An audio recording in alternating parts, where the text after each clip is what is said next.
What's up guys, Yu-Gi-Oh! Budget Decks here, bringing you today's Yu-Gi-Oh! Deck profile, Chainburn. So Chainburn is a really budget-friendly deck, and it's really fun to watch your opponent rage when they lose to this deck. The only real downsides to this are that a lot of the big decks are running back row hate in their side decks, like Necro specifically is running like maybe double or triple Royal Decree, either in the main deck or the side deck. So in the side deck, I have some card solutions for that, but I'll get to that later. Another downside would be that you probably won't be making a lot of friends when you're playing this. You'll be getting a lot of hate because this deck is just frowned upon by everyone. And you'll probably see why if you test it out on DN. But so yeah, this deck here, the main deck costs about $35. And this $73, this price was here because I added in the side deck too. You don't really need an extra deck for this, but a side deck, I do think this would be required because if your opponent sides in something like Royal Decree and you have no answers in the main deck for that, there's just no way for you to win at that point. So that's why I recommend picking up these side deck cards here, but I'll get to that after the main deck. So for your main deck, for your monsters, you've got 3 Card D, 3 Swift Scarecrow, and 2 Lava Golem. This deck doesn't really focus on the monsters. These monsters are just here to support your trap lineup, really. Card D is just for more draw power. Set your traps, summon Card D, tribute it for draw 2. So draw power. Swift Scarecrow, usually you'll just have an open field, and most of the back row here won't be protecting you, and this is just to stop OTKs or just attacks in general. You don't want to. I think you should save the Swift Scarecrows until you're down to like the last few health. You definitely want to keep yourself out of Cowboy territory. Anything outside of 800, maybe even outside of 2000 if they have Heartland Draco, you never know. Then you've got Lava Golem. Lava Golem, you just tribute 2 of the monsters they control and burns them for 1,000 every turn. So this could be an out to towers if you're playing against Cliffort. But yeah, Lava Golem's pretty good. Then for your spells, you've got 2 Chain Strike, 3 Duality, 3 Pot of Duality, and 1 Day of Peace. So for Chain Strike, you can only activate it as a chain link 2 or higher, and it inflicts 400 damage to your opponent times the number of chain links on this card. And you can't activate this card if multiple cards with the same name are in that chain. So for this deck, you have to know about chain links. Basically, if your opponent activates a card and you chain something to it, their card would be chain link 1 and yours would be chain link 2. Then if your opponent chains something to your card, that would be chain link 3, and it goes on. Whenever you do activate a card, let's say your opponent activates a card and you chain something, they do have the priority to respond to your chain, so you can't just chain something to your own card unless they say they have no response. So when you are playing this deck, you will want to ask your opponent every time you activate a card if they have a response. If they don't have a response, you can just keep chaining whatever you have. But if they do have a response, you'll have to wait for them to activate their card before you can chain to that. So yeah, Chain Strike, this is the namesake of the deck, so it's pretty powerful. You can get it up to like maybe 1600 damage if this is the 4th chain. But yeah, then we've got the dualities. Duality is just to dig for cards, draw power, and well, not draw power since you're just choosing, but it's just to get to your combo pieces faster. 1 Day of Peace is one of my favorite cards in this deck. Both players draw a card, and then neither player takes damage until the end of the opponent's next turn.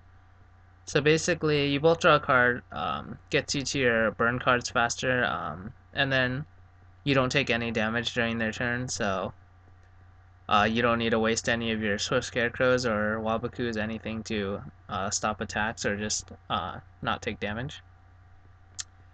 Then for your trap lineup, you've got 27 traps here. 3 accumulated fortune. Activate this card as a chain link 4 or higher, draw 2 cards. And it has the same restriction as Chain Strike. You can't activate this card if multiple cards are in the same chain. Then you've got 3 Reckless Greed. You draw 2, skip your next 2 draw phases. Jar of Greed, 3 Jar of Greed, 2 Yatagarasu, 3 Wabaku, 2 Ojama Trio, 3 Just Desserts, 3 Secret Barrel, 2 Dimension Wall, and 2 Ceasefire. And for one of those, you got 1 Ring of Destruction. So I already went over Accumulated Fortune. Reckless Greed.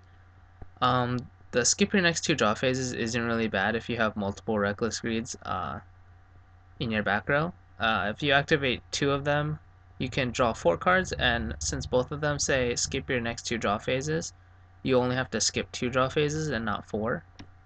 So this is really good. If you have 3 of them, you can draw 6, and it's only 2 draw phases, so that's why you want to run it at no less than 3. Jar of Greed and Legacy of Yatagarasu. These basically do the same thing. It's just activate it, draw 1 card. These are just steps in your chain link, so basically you just activate these and you can draw cards, and it helps you get closer to getting 4 chain links for accumulated fortune.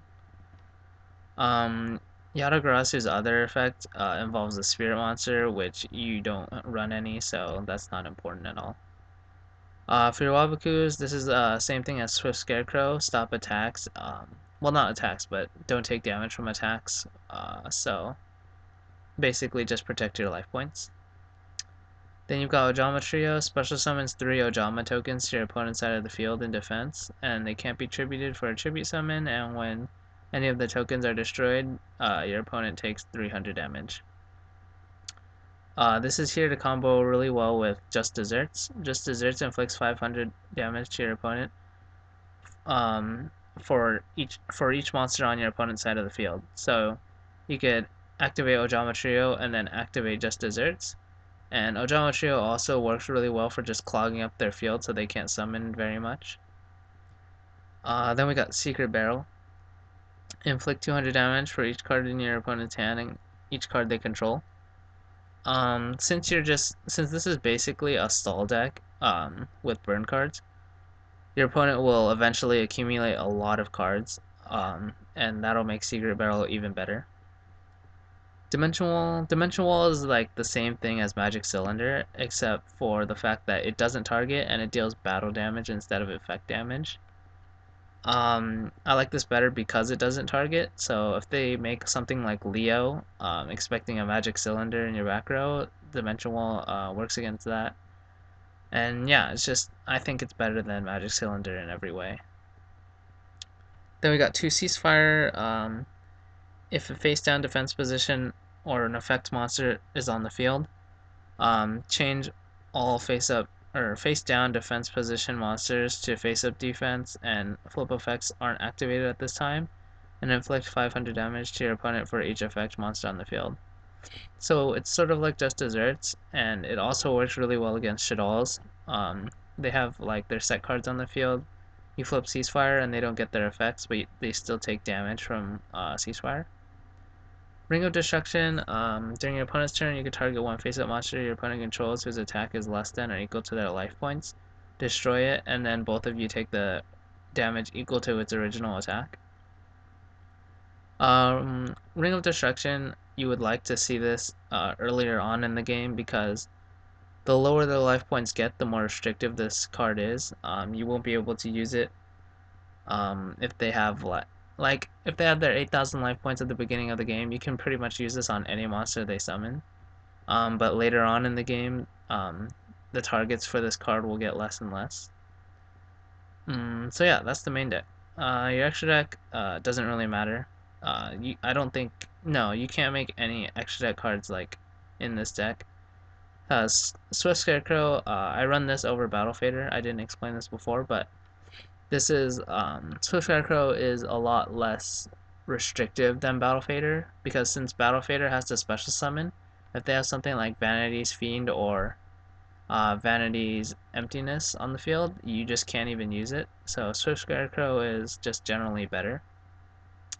and it's a discard card, so even if they have something like macro or defissure, you still get its effect. Card cards, I don't think you will ever get a chance to overlay card cards. So yeah, and Lava Golem summon to your opponent's side of the field. So none of these, there are no extra deck cards that you could even make in this deck. For your side deck, I do recommend picking up these cards in the side deck because they will help you a lot in matches. This deck almost never loses in a singles game, but match-wise, that's just a different story.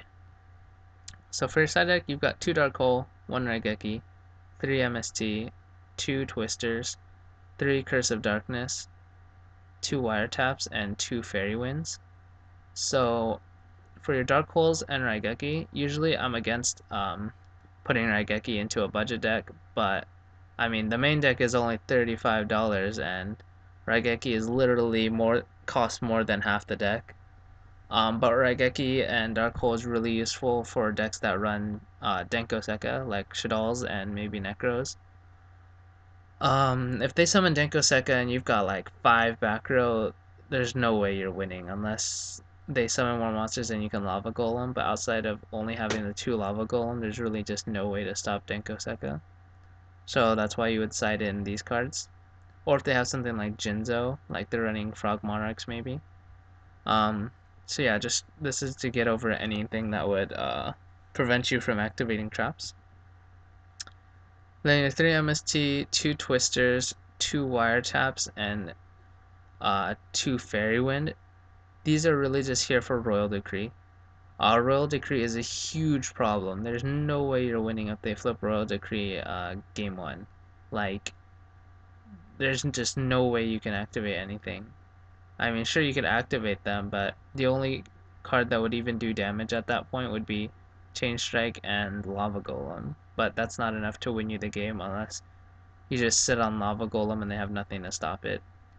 But at that point, they could switch Lava Golem to attack and just beat you down with it, and the only thing you'd have then is Swift Scarecrow. Basically, if they have Royal Decree game 1, you just scoop immediately. There's no way you're gonna win. Unless it's later on in the game and you're already in a winning position and all you need is just a couple thousand damage. But yeah, so most of the side deck cards are devoted just for Royal Decree. It's like a really big problem card.